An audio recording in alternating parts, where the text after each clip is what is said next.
Well, hi, and greetings from Northern Michigan. This is Bob the Science Guy. I'm taking a week off to learn magic tricks.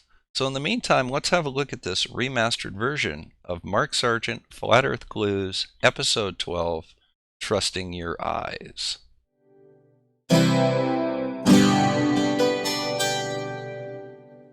I was, and still am, a huge conspiracy guy. I literally ran out of new tin hat topics to research, and I still wouldn't look at this one without embarrassment. But every time I glanced at it, there was something unresolved. Well, hello everyone, and greetings from Northern Michigan. This is Bob the Science Guy. Today we're going to do Mark Sargent's Flat Earth Clues Part 12. This episode is a classic example of a false equivalence fallacy. Specifically, Mark is going to make the argument that our eyes can be fooled by magic tricks and illusions, and therefore, since we look at the world with the same eyes, our belief that the world is a globe is also in error because we see them with those eyes. He'll also be demonstrating his failure to comprehend middle school science, because the first thing most of us are taught in the 7th or 8th grade is that we cannot trust our eyes for accurate measurements. This inconvenient truth seems to be lost on him. With Clues, Part 12. Real Eyes. This is part of a series of clues that can help you get your head around both the design of the flat Earth system we live in and who has been involved in the deception to hide it from you. This clue covers an enclosed system feature, which for me at first seemed like just a necessary aspect of the process. That being what we perceive with our own eyes, because for many, that's the validation we need. Can seeing things with our eyes really be trusted, though? The more I looked into it, the more it became apparent that they cannot. In fact, it became obvious that as a species, we seem to have layers of cognitive weakness, especially when it comes to optical perception, like it was built into our very genetic code. Mark, you've done a very good job dismantling the flat Earth in this series, but right now you're going after the holy grail of flatardi, specifically their main defense against science, and that is that if I don't see it with my own eyes, it doesn't exist. Vision is a very interesting thing. Doctors, artists, photographers make use of this knowledge. For example, humans have rods and cones in their eyes. The rods see black and white. They're more sensitive than the cones, but the cones can see color. Not all animals can see color. For example, white-tailed deer don't see color. So here in Michigan during deer season, we take advantage of our scientific knowledge of eyes. We have hunters wear what's called hunter orange. People can see it and clearly identify where people are located out in the field so they don't get shot. However, white-tailed deer can't see this. They also process things differently. For example, they recognize that that automobile out there is not natural, but if that auto's there day after day, they'll just ignore it. Another thing that's interesting about human and other predator eyesight is that we can see things that aren't moving. Unfortunately, that doesn't always work out very well for them. Layers that naturally help things like hiding the shape of the world. I'm going to show you some examples, and before this clue ends, you'll know why everyone else around you is missing the big picture and just how rare you are to realize it. I agree, Mark. You're very special because only you can see this and the rest of us dolts, we're blind. For example, what is this object? It's your world. This is where you live. You know it as certain as anything else that's given, like gravity, temperature, and touch. But you can't touch or see your world like this. So if I take this image away, how do you still know? Because, Mark, humans, or at least most of them, have something called reasoning and critical thinking.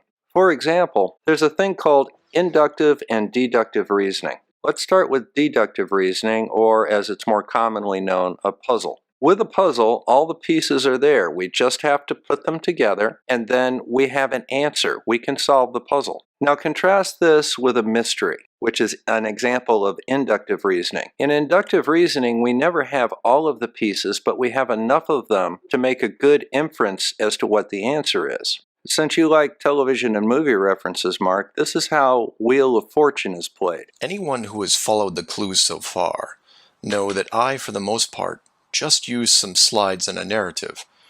But some of the best optical examples are moving illusions. So for better or worse, I'll be including small sections of video into this clue to help drive home the point. So let's start with a dramatic entrance, something you can relate to. This is for all the questions regarding the sky and how things can be accomplished. To this, I have to remind people using a Truman Show example, where the director, living in the moon structure, cues the sun. Keep in mind this is a very small enclosed system. Mark, would you also keep in mind that The Truman Show was a Hollywood production? It's a movie. It's fantasy. It's not real. We should start with something small, because the small stuff is easy to figure out, right? Take this spinning ballerina, for example. If I say that she's spinning on her left foot before you look, then she might spin on her left foot. If you look away and I now say she's spinning on her right, then when you look again, she might be spinning on her right. But try to change her direction while staring directly at her, and it becomes much more difficult. How the girl is animated gives your mind the choice of how she's spinning. So I show you this still picture of a match and its shadow against the wall. Notice anything missing? Like the shadow of the flame itself? Your mind wants it to be there, but it isn't. Everything casts a shadow, right? Okay, so here's another example of failure to comprehend what you're looking at. Given a relatively basic understanding of the physics of a flame and the properties of light, we can say a couple of things. First of all, this shadow is not being produced by the flame.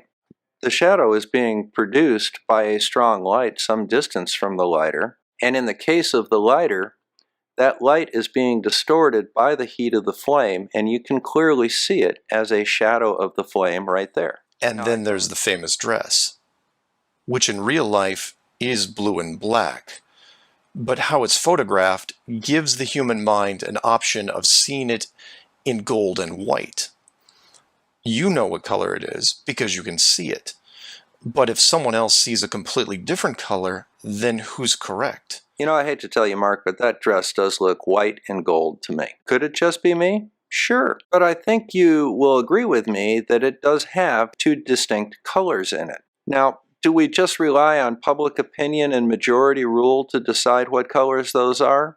No, we don't have to, nor should we. We could investigate it. For example, was any sort of a filter used on the camera?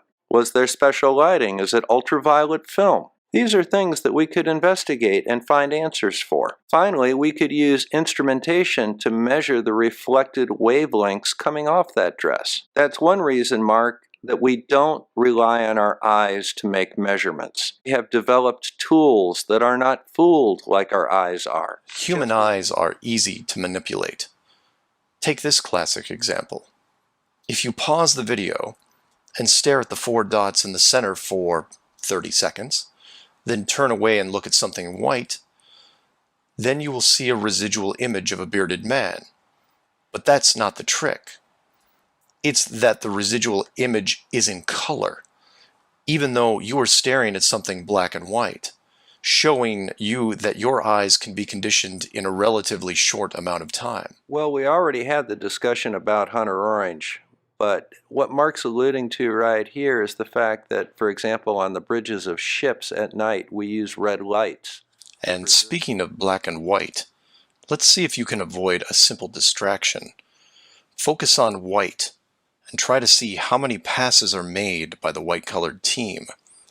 Can you tune out everything else and count the number of white passes? You're confident that the total number of passes is 13. And congratulations, you would be correct. But this wasn't about the number of passes. It was about the bigger distraction. By following the white team, you are ignoring the black team. And, moreover, everything black, so you failed to see the dancing black bear that was right in front of you. Many people will see this dragon and think it's a computer-generated effect. It's actually very real, but the illusion only works from certain angles. If you walk too far one way or the other, you can see behind the illusion. If you cannot see behind the scenes, your mind can't break out of the illusion, no matter how hard you try. Again, this is the difference between the fantasy of movies and actual science. In science, we don't rely on our eyes to make our judgments for us.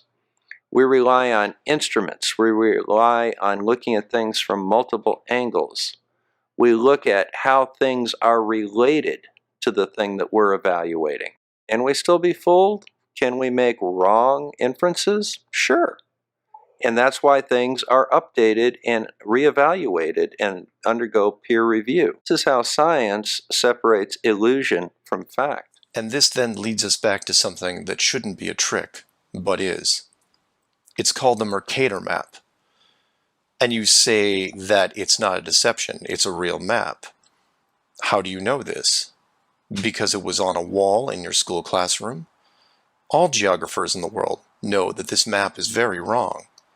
The correct perspective is this: Legal-Peters. While that is a pretty map, Mark, I think that most of the viewers understand that all maps are projections of a 3D object onto 2D paper, specifically a globe onto a paper map. We assume, like many things, that what is presented to us is the truth, because we want to believe. Mark, I hate to tell you this, but if I really want to see the size, shape, and location of Germany, I'm going to actually go to the only accurate representation of that in a classroom, and that is the classroom globe. Any map that I look at, no matter what projection, will have distortions because it is a projection onto a flat surface of a globe. You seem to have some problems grasping this, so I think that I'm going to have to show this again.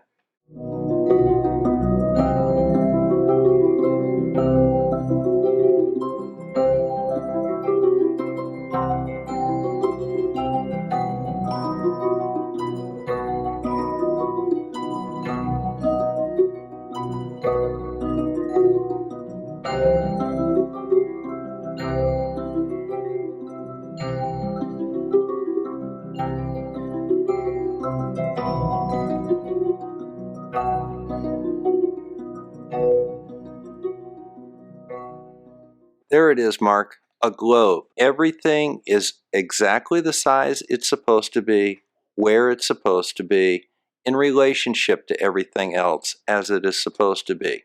This is the only object that works on. It will not work on any flat map. Ever driven a car in stop-and-go traffic, zoned out for a bit, then had that horrifying feeling that you couldn't tell if your car was moving or the car next to you was moving?